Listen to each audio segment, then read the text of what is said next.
me. And at some point, enough has to be enough. I walked up to the ledge, looked back one last time, held out my arms, and I stepped off.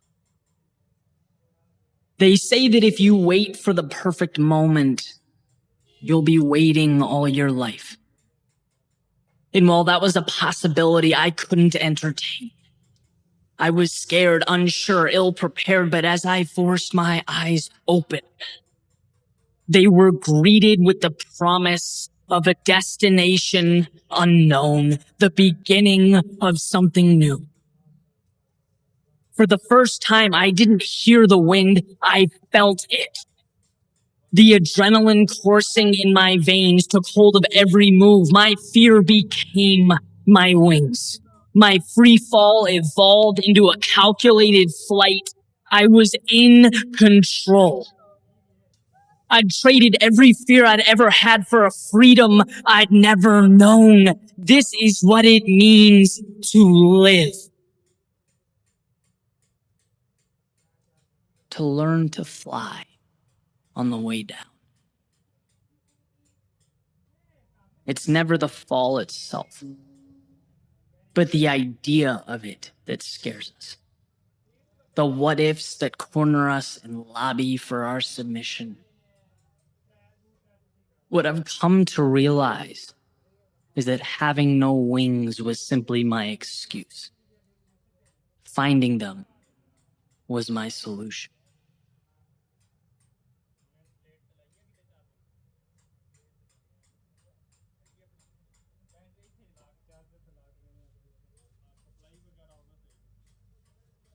Many of life's failures are people who didn't realize how close they were to success when they gave up. Thomas Edison. A quote I go to when I've lost my why, when my frustration over the lack of a particular result overshadows everything.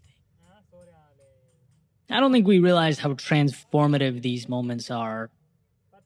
When confronted by them, we're presented two options. Give up or emerge better than we were. It's not intuitive, right? It's not normal to think, I know this is hard, but hey, I'm one adjustment away from getting it right. One move away from uncovering momentum. That's why in such moments, I rely on others to remind me, and it's why I remind you now. To reiterate how small a push is required to simply get things moving. To remind you that you do want this.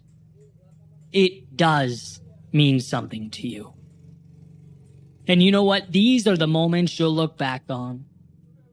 With a tear in your eye, a smile on your face, and you'll be grateful you pushed through. These moments, the darkest of nights, the lowest of lows, when we're lost, we're stuck, unsure, they are the ones that matter. So shake it off. See the difference? The reason so many people turn around is because they don't know the secret I'm about to tell you.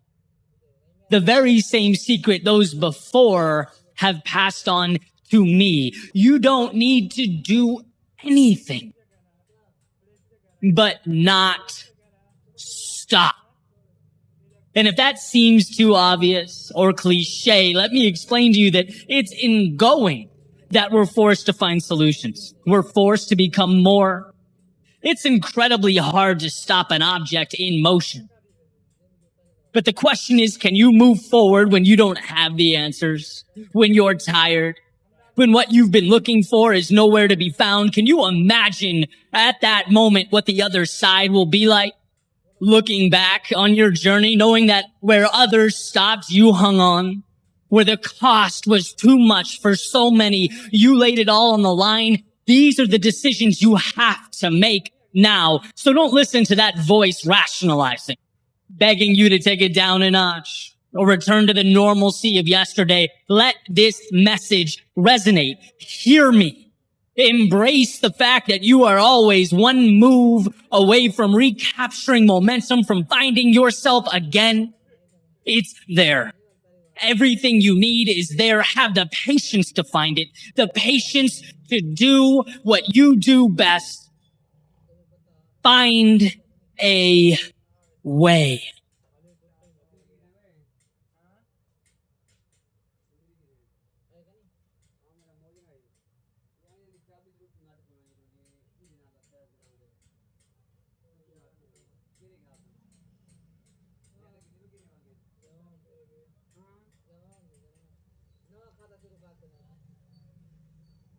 The miracle isn't that I finished.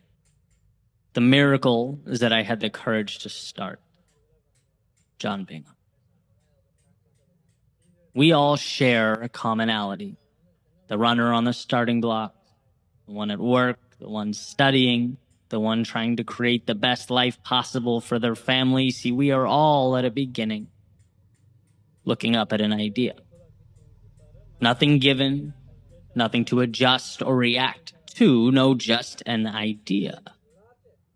And ideas, when we are at the bottom looking up, they're deceptive in nature. Their size, their weight, their breadth.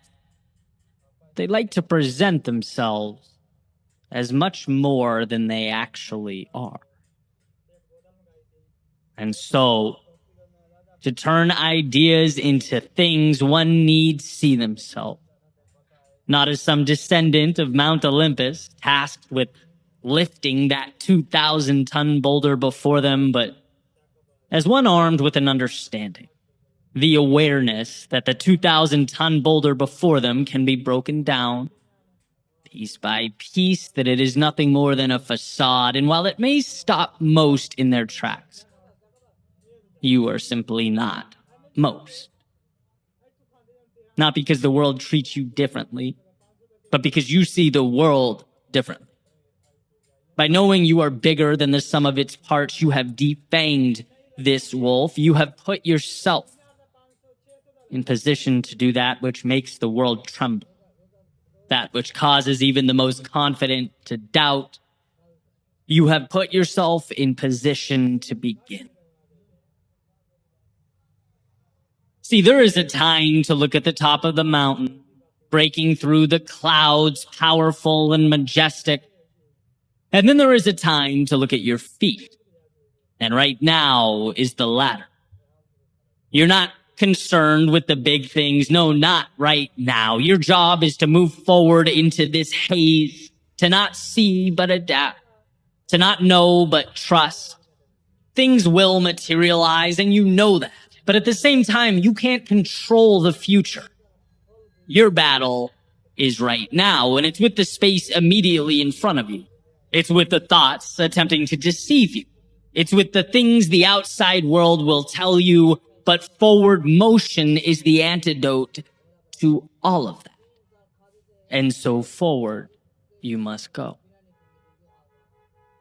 The beginning is always the hardest because our thoughts are a mightier foe than life's obstacles. Thoughts take on lives of their own. They become monsters, demons, dead ends, obstacles. On the other hand, just ask that we adjust. There is no obstacle that can't be addressed by stepping into it. And so while the temptation is to sit, thinking, speculating about how challenging the road ahead, this is where you think less and move more. Harness the world as it comes, because the truth is nothing is as big as it appears to be. Life is incredibly solvable. Every problem has a solution. Every bad chapter ends. Every setback is a chance to be more than you've ever been. But how would you know that? If you bowed down to the mountains in your head, how would you know that if you never began? So let today be the dotted line you sign with your future self. A promise to be aware that the mountaintop peers over you, but to not be distracted by its shadow. To take the climb one rock, one step, 1 second at a time. Let it be an acknowledgement that nothing life throws at you can't be broken down and conquered so long as you don't get in your own way. Gone are the days of being held captive behind steel bars of self-doubt and fear. That road ahead is not the problem. It never was. Refusing to give yourself permission to travel down it was the problem. So without constraints, meet life head on. Let the trials and tribulations emerge, because they will, but know that you will rise to meet them. Let the unknown highlight all that you don't know, you can't see. Fine. The one thing you are sure of is that you will, one by one, transform the unseen into strength. And when those thoughts emerge, telling you that you've gone too far, that you're in over your head, that this isn't meant for you, know them not as truth, but as the only obstacle that can derail and distract. You don't have time for make-believe monsters. No, not today. So onward you go. To map the unknown, to tame the untamed, to live your life the way it was meant to be lived.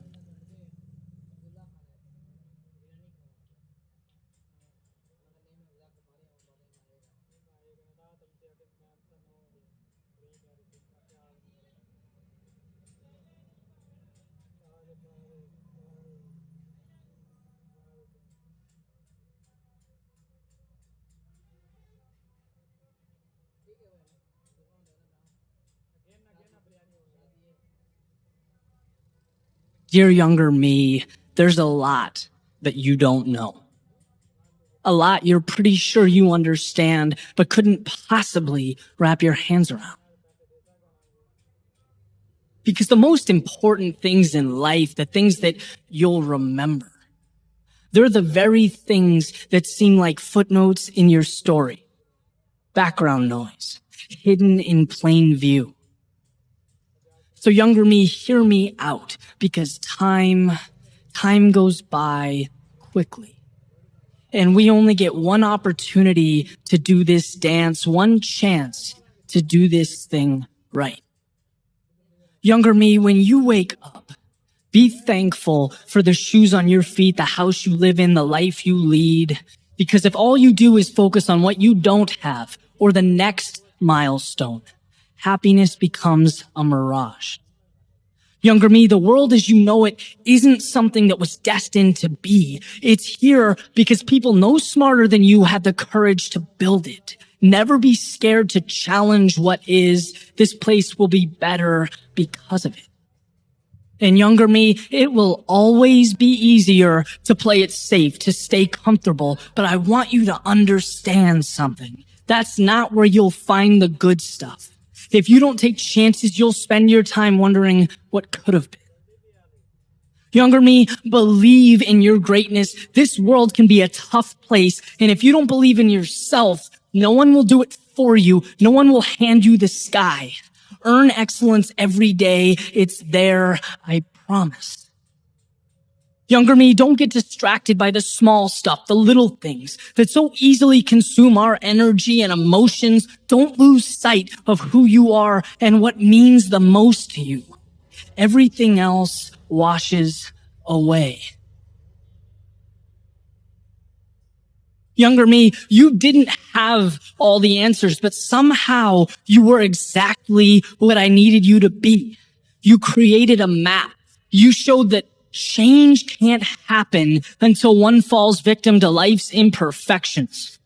That risks aren't taken until you've experienced regret. That confidence isn't acquired if you don't learn to play the student. And most importantly, if you don't allow yourself to get lost, you will never discover who you truly are.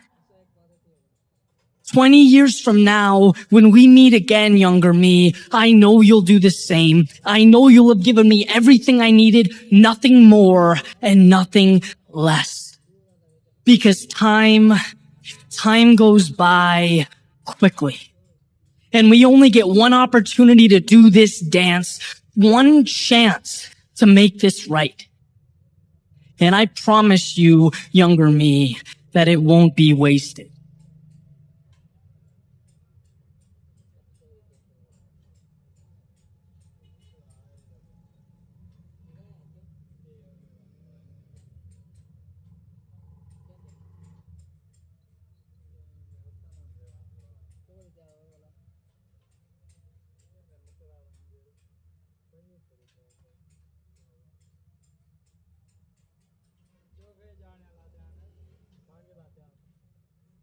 Sometimes when you don't know where you're going, the best thing to do is go there. A wise man once stated that an object at rest stays at rest. And while his rationale is a little different than mine, I'm going to borrow from his premise. Right? Because when you move, even if you don't know where you're going, you put yourself on a collision course with something. You put into existence an entity to react to. Some call it destiny. Others call it fate. I call it simply initiative. Because if your journey is hypothetical, you have nothing to celebrate nor correct. A sailboat can adjust its sails once it leaves the harbor, right? It can learn from and manipulate its surroundings, make sure it arrives at a destination, right? It learns and adapts along the way. But from the harbor, it speculates. It expounds upon a path that might be straighter, might be faster, might be more thought out and tied together than the crazy sailors who took off for the horizon, but in actuality, it goes nowhere. In the real world, it is stagnant. And I could be wrong, but I'd make the argument 10 out of 10 times that the real world is where we want our results. And my proof? Well, a journey that started with insurance and evolved into music and songwriting and audio production and video production and creative writing, then a sweet spot that kind of combined everything. A spot that didn't make its way to my inbox with an exact address. A spot that required a lot of failure and lessons learned and disappointment, but man, more than that, so much fun. Right? My proof is sitting down right now in real time, letting my fingers create a bridge from nothing to something of value. By the way, after sitting here staring at a blank screen for hours, it's just starting. Could I be wrong? Could I screw up? Could I wildly miss the mark? Yes. In fact, it happens more than I'd like to admit. But here's the beauty. Even if I am wrong, I now have something to work with. Something has been brought into existence. And well, that means I'm officially further along than I once was. And I've heard over and over again that there is no perfect moment, that you have to just go. And the idea, it makes sense. It's impossible not to understand, but it's one of those things that until you feel it, doesn't mean anything. How can you miss something you've never experienced? Well, to put it in a way that helped me understand, you aren't going because, what do you have to lose? You're going because everything is to be gained. The answers that you pick up along the way, like a little coins you pick up in Super Mario, right? You have to start collecting pieces of a puzzle that you can then arrange. I truly believe that one of the most important ideas we need to hold on to moving forward is personal agency, self-belief. And I say that because I feel like I'm watching it slip.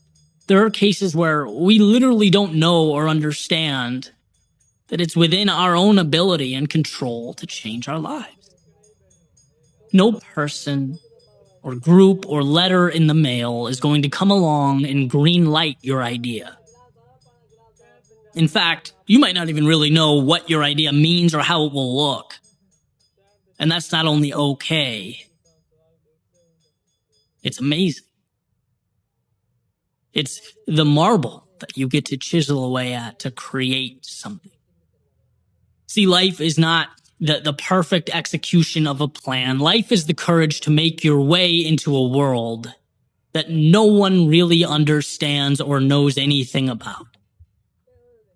And I'm not talking physics or biology or quantum mechanics. I'm talking about the real life that is emergent from those areas of study, right? There is no perfect formula for happiness. But it will always be true that immobility or standing still is antithetical to progress. And there is plenty of data that supports the idea progress equals happiness. We want to move towards something. So that's what this is about. Right? Here's to not being scared of what we don't know. Because somewhere in the realm of what we don't know exists what we need most. So yeah, stop waiting for the perfect moment. And yes, begin. But not because it's an ultimatum. Do it because the things that make life fun and intriguing and exciting and ultimately worthwhile, they live on the other side of your front door.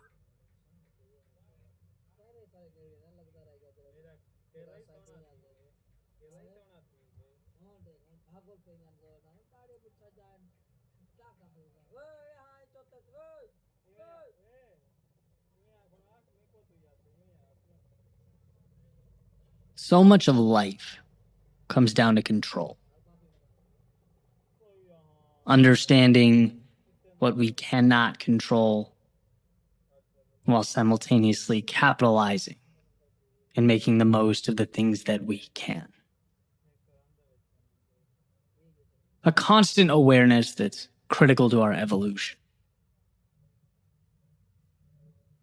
Epictetus wrote, "We must be at once cautious and courageous. Courageous in what does not depend upon choice, and cautious in what does." And this idea has been shared many, many times in many ways over the centuries. Another of which a lot of folks have heard is the serenity prayer, right? God, grant me the serenity to accept the things I cannot change, the courage to change the things I can, and the wisdom to know the difference. But regardless of how it's said and who it's said to, the point is the same. There are things we cannot control that we must find a way to stop exerting ourselves, stop exhausting our energy on. They are, as the saying goes, what they are. These obstacles are immovable. And rather than continue to push and push and push with all our strength and energy, our time is best suited learning to effectively navigate them. And then there exist those things that are in our control. I believe it was The Power of Now by Eckhart Tolle. He said, and I'm paraphrasing, if something cannot be changed, stop thinking about it, right? The future represents anxiety. It's worrying about things that haven't happened yet. The past is essentially depression. It's worrying about things that already happened. We can't do anything about the past or the future. All we have is now.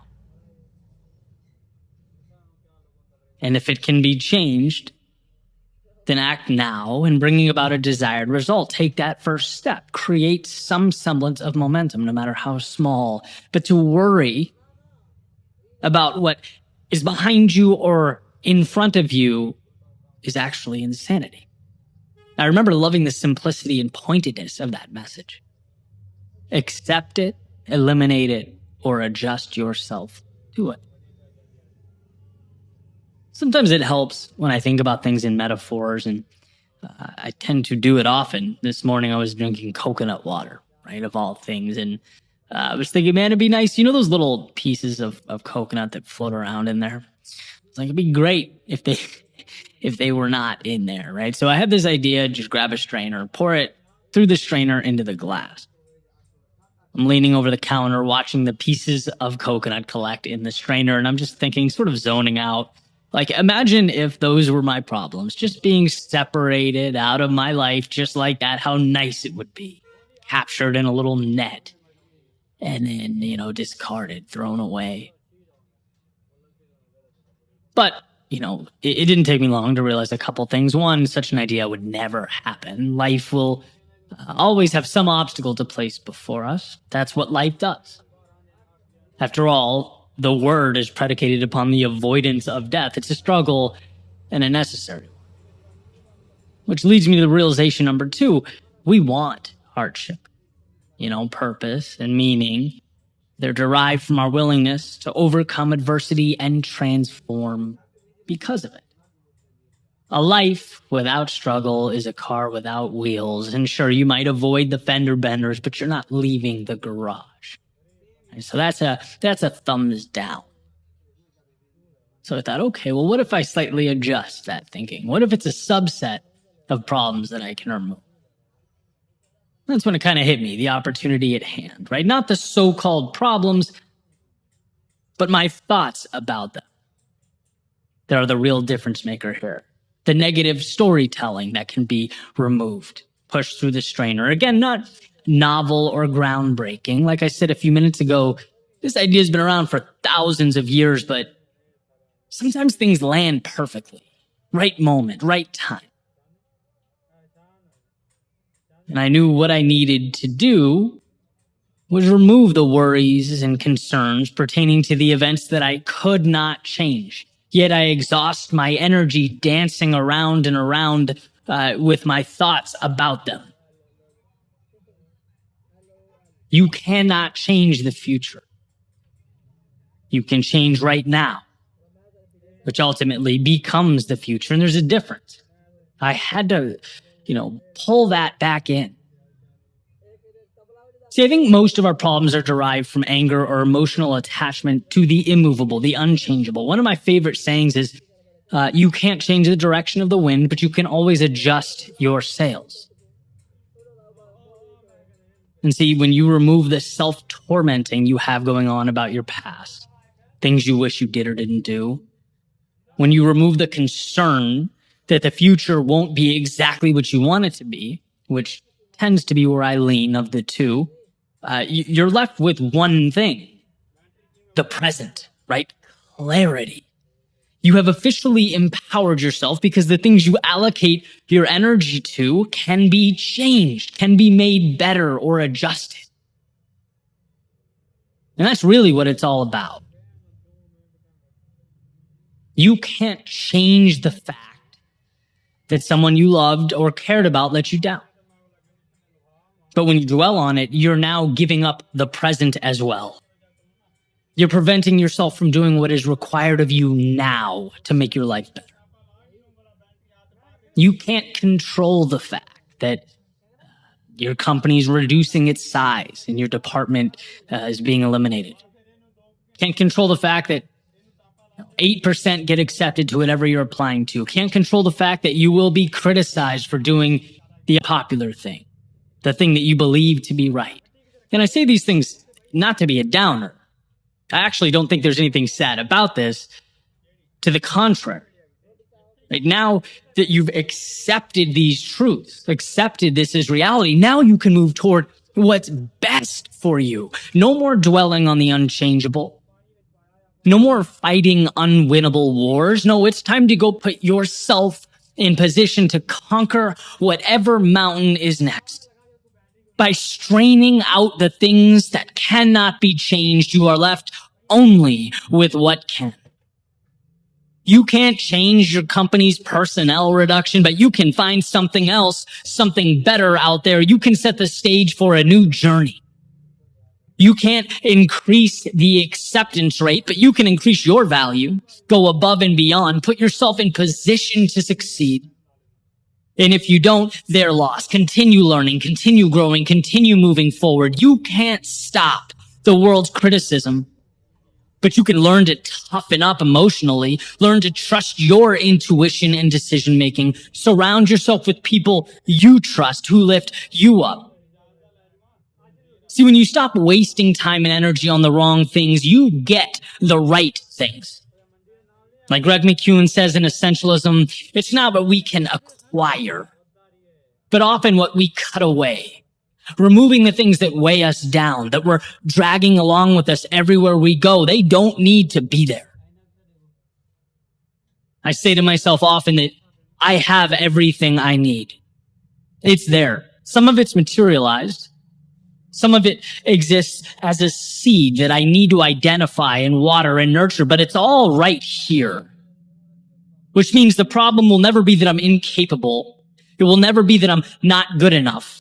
No, when I'm in the wrong, it's because I've forgotten to see it. I've either become consumed with the wrong things or lost faith in myself to do the right things. And knowing this has been a gift. It's been tremendous. It's helped me even during the darkest moments to reacquire what matters most. Sometimes it takes hours, sometimes days, even weeks or longer, but I get there. Eventually I arrive, and so can you. You have the ability to parse out why you feel the way you do, to categorize the thoughts in your head. Can I change it? No. Okay, gone. And with all that's left begins the journey, the good stuff, the adversity and the problems that will make you who you are. And don't misunderstand me. I'm not saying it will be easy, but I'm saying it will be worth it. And that's critical to understand. Your world is there to maneuver and adjust, to reshape, but its transformation depends on a laser-like focus on that which is malleable. That's saying, do what you can where you are with what you have. It will lead you to exactly where you need to be. Even if you don't trust the road before you, trust yourself to walk down it.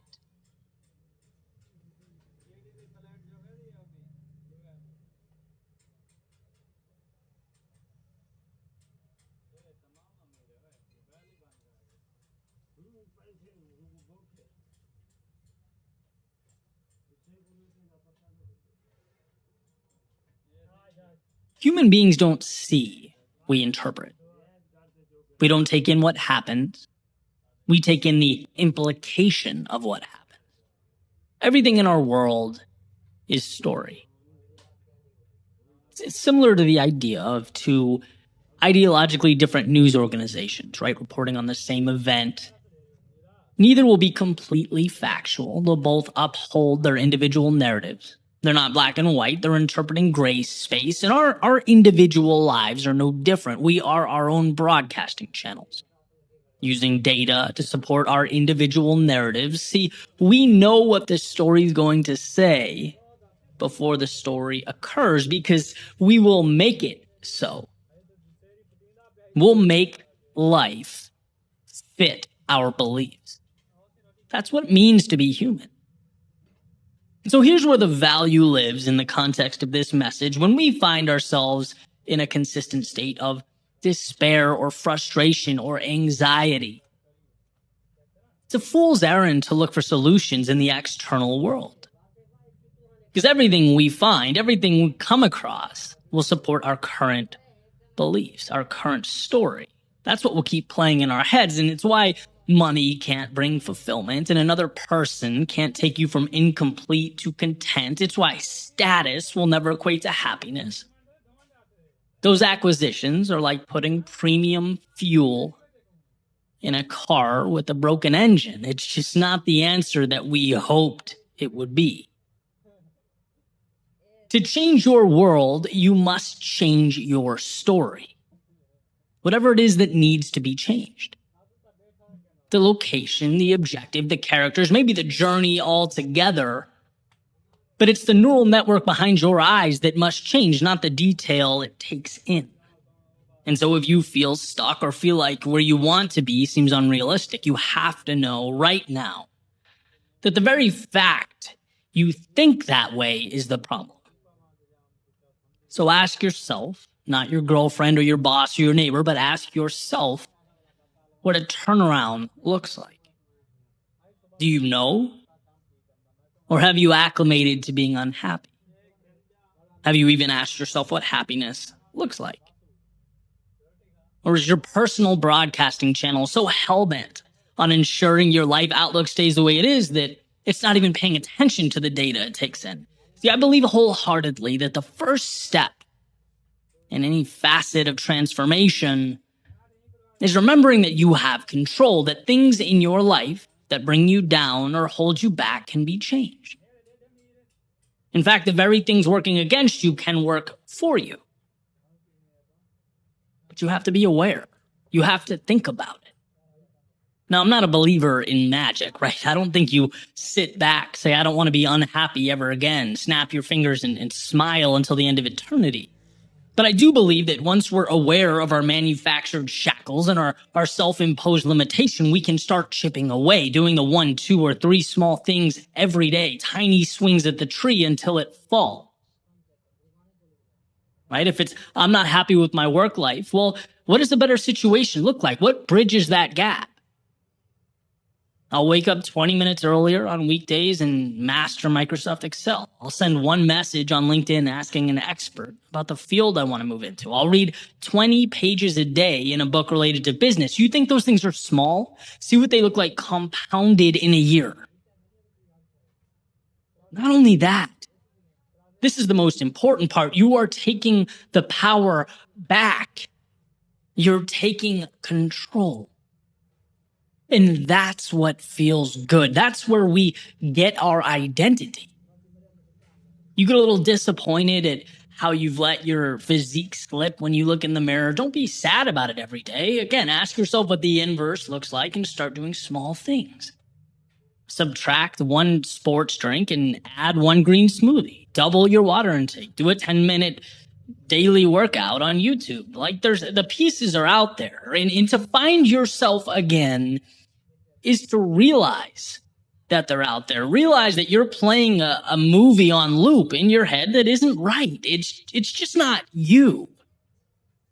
And well, what movie do you want to be playing? In an ideal world, scroll through the library, find it, click play, and start doing the small things that make it real. There's so much power in progress. I've seen this unfold in different areas of my life, but particularly as a writer, as a speaker, it's like you identify who you want to be, you start making tiny steps, and after a while, you're surrounded by the change that you've created. How can you not believe something that you're starting to live? It has to become your identity because it is you. It's around you. You breathe it. So look around and realize the malleability of your situation. And if what